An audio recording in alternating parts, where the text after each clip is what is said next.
who are following the soccer team so far is how is Raf, the coach, how's he going to deal with the whole goalie situation going on? Adam Koenig's gone.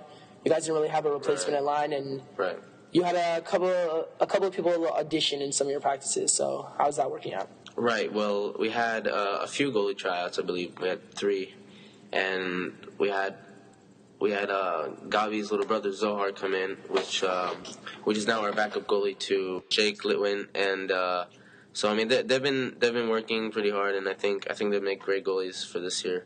Jake, of course, being from a hockey background, he's able to have quick instincts playing goalie from before, and also baseball. He's been playing a lot of baseball, so he has kind of the hand-eye coordination down. And Zohar, which is actually very surprising, came in as the underdog of the goalie tryouts. Has actually been able to make great saves, and he's actually not that bad of a goalie, and I think he'll make a great backup. So, for every players that you lose, you get new ones, freshmen, sophomores, decide to try out and play. Are there any ones that, to keep your eye on? We have a sophomore, Ben Bismuth, who transferred from Shalhevet last year, in the middle of the year. Taking the competition. Yeah, like it. Exactly, yeah. So, but no, he has a great soccer fundamentals, and he's very quick, very fast. I think he's a great addition to the team. He's going to either be playing on the wing or he's going to be a starting striker along with Amir.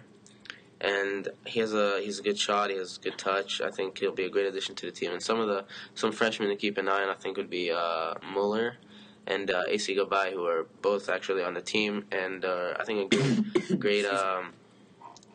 they're great additions to the team because they'll be good for the future. So when the seniors leave this year, I think these players coming in freshman year will have more experience. Will know what the game is like. They'll know the league, and I think they're great additions to the team, and I think we should keep an eye out for them. What's it like, being the man this year? I mean, I understand, there are a lot of seniors and whatever, but you're a junior and you're a co-captain. That's big. Normally it's just the seniors, and what's it like being the alpha dog of the team almost? Well, I mean, the position that I play in center midfield is kind of along with Anon, we pretty much control the flow of the game. We get the ball in from the defense, and then we basically spread it out to the offense. We either kick it to the wing or we send the forwards out, so in a position to where they score. And also, we have the ability to shoot when we go up with the offense. But so me being a junior, of course, it's a lot of pressure because in our league is a very competitive league where we have Buckley, which is just a phenomenal team that have been in sync together. They've all been playing for many years now, and they all know each other, and they're just in great shape. All of them have good skill. Same thing with Providence, and like Oakwood is a big competitor, and Viewpoint. Viewpoint is one of the biggest in our league, so they're always number 1 and 2 in the league. So coming in as a junior, it's kind of a lot to deal with. But I have great teammates, and I don't think it should be a problem this year. Well, a lot of people would like to know, how intense are your practices? How does it prepare you for the game? What are the most effective drills that you guys do that help you come game time? Well, we have some very effective drills, such as the 5v2, which is basically we get 5 offensive players in a very small box, passing it around in the defense, trying to get 20 or 30 or sometimes 40 consecutive passes together, which helps our touch and also chemistry. So that kind of resembles the tight situation on the field, such as like the corner of the field where we have to really pass it smoothly in between defenders, or primarily in the middle of the field where me and Anon and Ariel from the wing or John from the wing will come help us, and we kind of have to weave it in between the defenders. Because when you're on the attack, there's pretty much little room for error. Right, exactly. The defense usually doesn't always come up with us, so it's pretty much like 5 or 6 of us versus the whole midfield and defense. Well, I know you want to give a lot of respect and credits to previous year's teams, but I'll be honest. Which team is better, this one or last year's? Well, in my honest opinion, I think last year we had the advantage of having seniors on the team, very experienced players. They were much more physical. They were more willing to go out and kind of battle for the ball.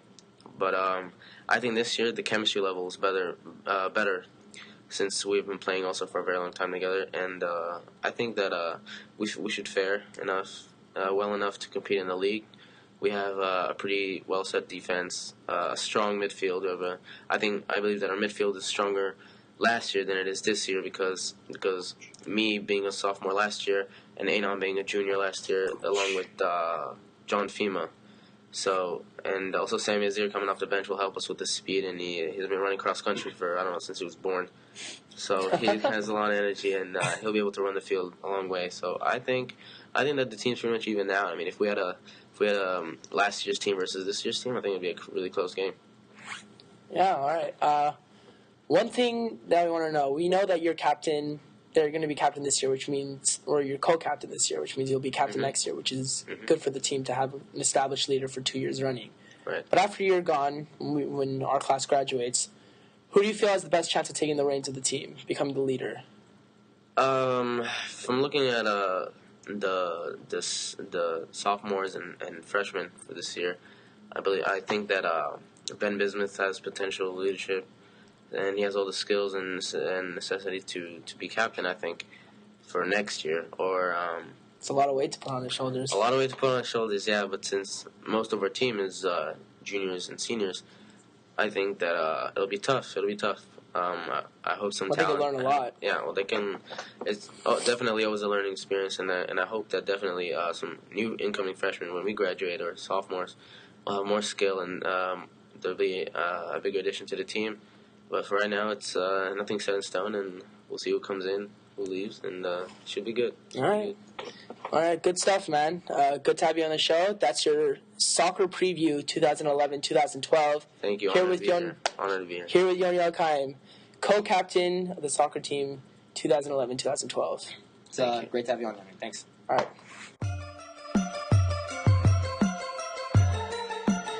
As we all know, Eula is into Chesed, and this Thanksgiving, Eula, along with B'nai David, will be hosting a soup kitchen for the less fortunate.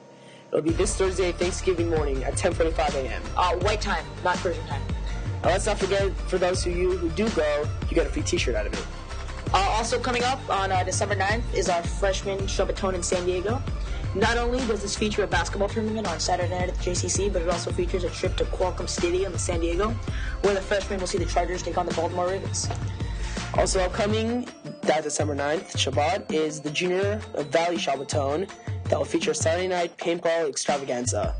And also be on the lookout for upcoming Hanukkah activities around Eula, along with millions of awesome daily emails from Rabbi Safran, and not to mention Tina George-Reyes. Also, I'd like to wish luck to our varsity basketball team, who will be participating in the Milken Tournament in the near future. And thanks for listening. You can find us on our Facebook page, Eula Podcast, where you can also find a link to our YouTube page. Make sure to tune in next week for your Eula Radio.